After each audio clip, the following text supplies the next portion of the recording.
sunod, mga kababayan, Mio Marimar, nako. Dito tayo kay Sara Duterte. Ito, nakakamiss naman tong si Sara. Itong kay Sara, mga kababayan, ngayon mga kababayan, nasisilip na si Sara. Bakit? Sa sunod-sunod kasing travel ni Sara, mga kababayan, siyempre, tayong mga taong bayan, no? Mga Pilipino, siyempre, 'di ba? May mga posisyon 'yan sila sa gobyerno, lalo na si Sara, pangalawang pangulo. Tumatanggap ka ng sahod mula sa tax naming mga ordinaryong Pilipino, tas hindi ka nagtatrabaho, tapos puro kagala. Ngayon mga kababayan, napansin itong si Sara ng Kongreso. Nako, ano na naman kayang plano ng Congress dito? Hindi ba kaya pwedeng i-awol nila si Sara? I-awol kaya ng Congress si Sara? Bakit? Ito po ang napansin mga kababayan ng Kongreso. Congress or Solon calls out BP Duterte for being absent during national crisis. Di ba? Imposible kaya mga kababayan i-awol ng Congress si Sara? Kasi kung saan-saan siya pumupunta, hindi siya nagtatrabaho eh. Di ba? Tapos sumatakbo siya ng kumukuha siya ng sahod. Di ba? Ito, mga kababayan, DZMM News po ito. Pakinggan ninyo. May ads lang. Mahal. Iba pa nating balita, pinuna ng ilang kongresista ang umunay pagiging laging wala ni Vice Presidente Sara Duterte tuwing May National Emergency sa Pilipinas. Balita mula sa Kamara, hatid ni Radyo Patrol, Pamela Vasquez. Ayan na. Tony, nasaan ang pangalawang Pangulo ng Pilipinas? Ito ang tanong ni La Union Representative Paulo Ortega at Zambales Representative J. Kung Hoon sa harap ng nararanasang mga bagyo at pagbaha sa malaking bahagi ng bansa. Welta pa nila na tuwing may national emergency umano ang bansa ay absent o nasa ibang bansa ang bise, kaya ngayon na maraming tahanan ang nawasak at mga pamilyang inilikas dahil sa kalamidad. Sumasalamin lamang nila ito sa kakulangan sa malasakit at pamumuno.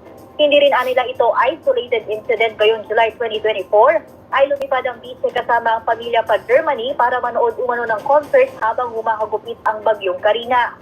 Pinagpapaliwanag din nila ang bise sa timing at layunin ng mga biyahe niya abroad at kung saan kinuha ang perang ginamit sa mga flight. Samantala, Tony, sinabi ni House spokesperson Attorney Princess Abante na natanggalin na ang tradisyonal na red carpet para sa SONA.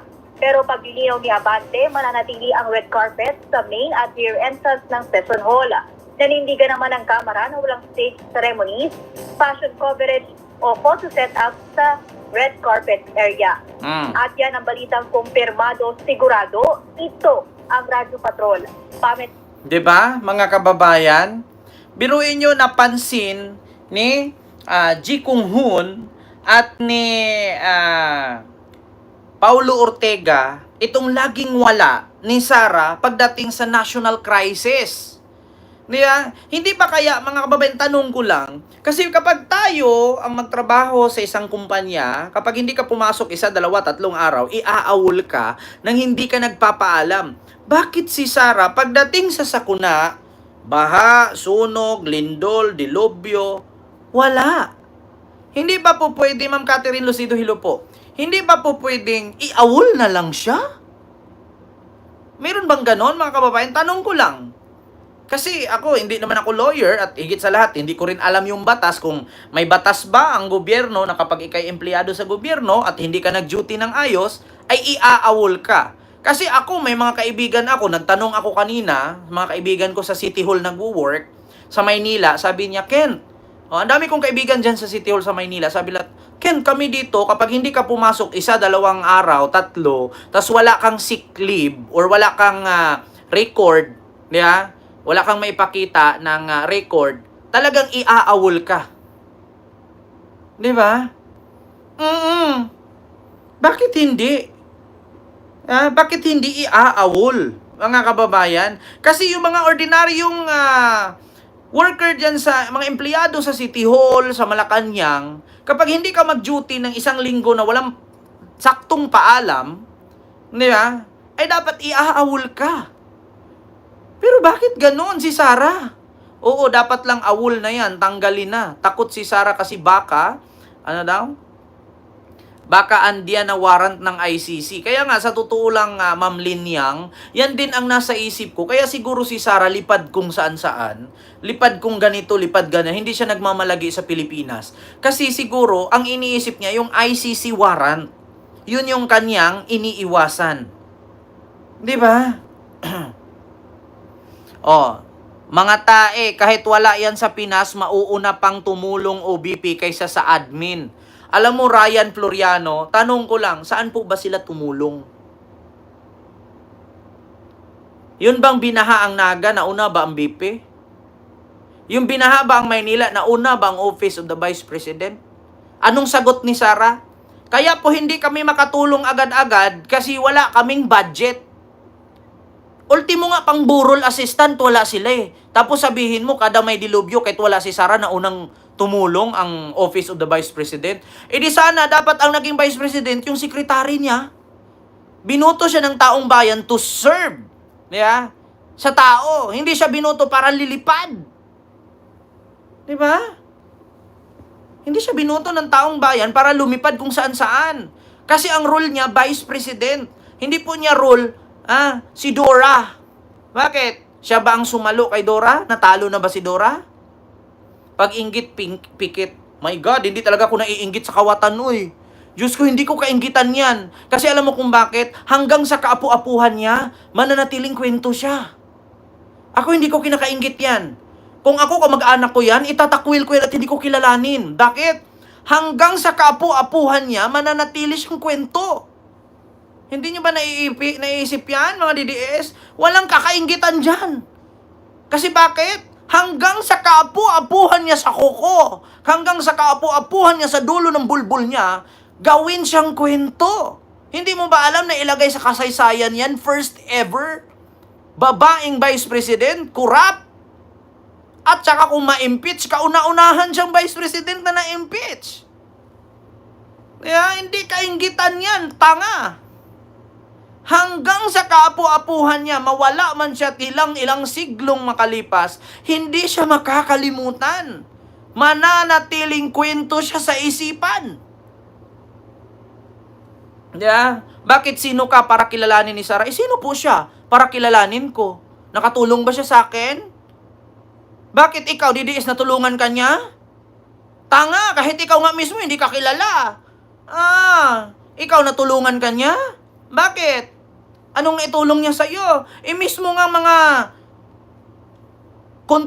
constituent niya, hindi nga niya natulungan nung panahon ng baha. Diba? Huwag niyo na ipagtanggol si Sara. Alam niyo kung bakit? Ang hirap ipagtanggol sa kanya. Ang hirap ipagtanggol ni Sara. Ako lang sa totoo lang.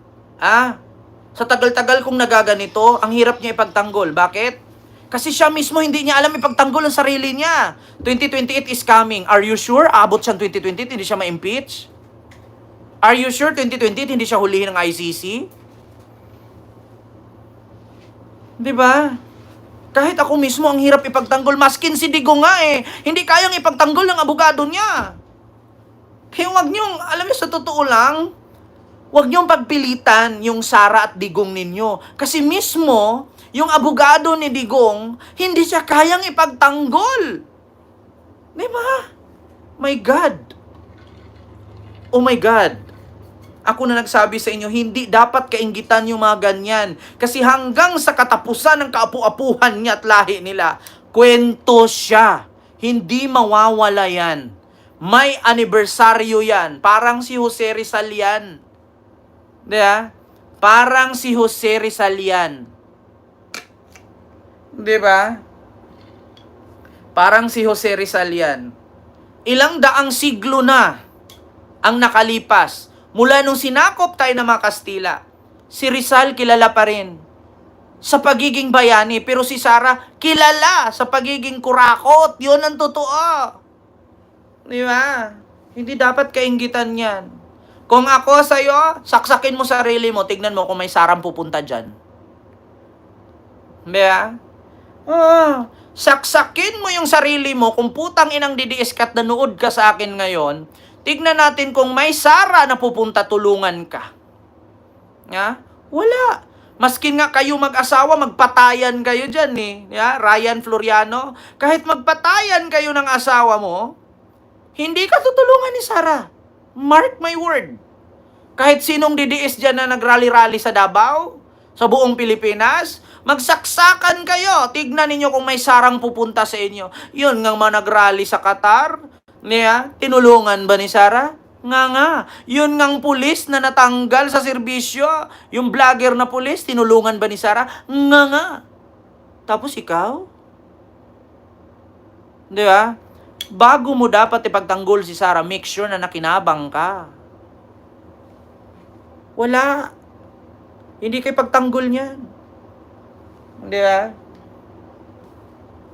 Challenge ko kayo, kung may asawa ka, magsaksakan kayo, kung pupuntahan ba kayo ni Sara. Daming natulungan ng mga Duterte. Yes, yung mga kapwa nila, mga drug lords. Hindi ko naman may tanggihan, ang dami niyang natulungan, ang dami din niyang kickback. Di ba? Alam niyo, sa totoo lang, DDS, hindi kayo mananalo kay Kent. Di ba? Hindi kayo mananalo kay Kent. Yan lang. Kasi alam niyo kung bakit? Alam niyo kung bakit? Ryan, si Digong ang totoong drug lord. Si Digong ang number 1 addict sa Pilipinas. Gusto mo marinig? Baka maglulumpasay ka. Pag narinig mo si Digong ang totoong addict sa Pilipinas at number 1 addict. Baka pag napanood ko ito sa'yo, magugulat ka. At sasabihin mo, hindi totoo yan. Ito Panoorin mo ito. Inom nyo ng fentanyl. Sabi ng mga doktor, overdose na yung pag-inom ninyo. Correct. At nakaka-addict na nga raw. At Correct. kayo raw ang number 1 drug addict. Nilagay ko lahat. Maganda ang feeling. Para kang nasa, Paradise. I have never been to paradise. But I've been there. And, parang paradise. Parang paradise. Yung pag-inom nyo ng fentanyl, sabi ng mga doktor, overdose na yung pag-inom ninyo. Correct. At nakaka-addict na nga raw. At Correct. kayo raw ang number 1 drug addict. Nilagay ko lahat. Maganda ang feeling. Para kang nasa, I have never been to paradise. But I've been there. And, Diba? Kita mo? Correct. Very correct. Nilagay ko lahat. Overdose ng paggamit ni Digong. Hindi mo ba alam kung anong mga substance ang pinagalo-halo bago mabuo ang fentanyl? May cocaine dyan, may shabu dyan, at may mga kung ano-anong alcohol minimix dyan. Mas matindi pa ang tama niyan sa shabu. Correct. Yes, correct.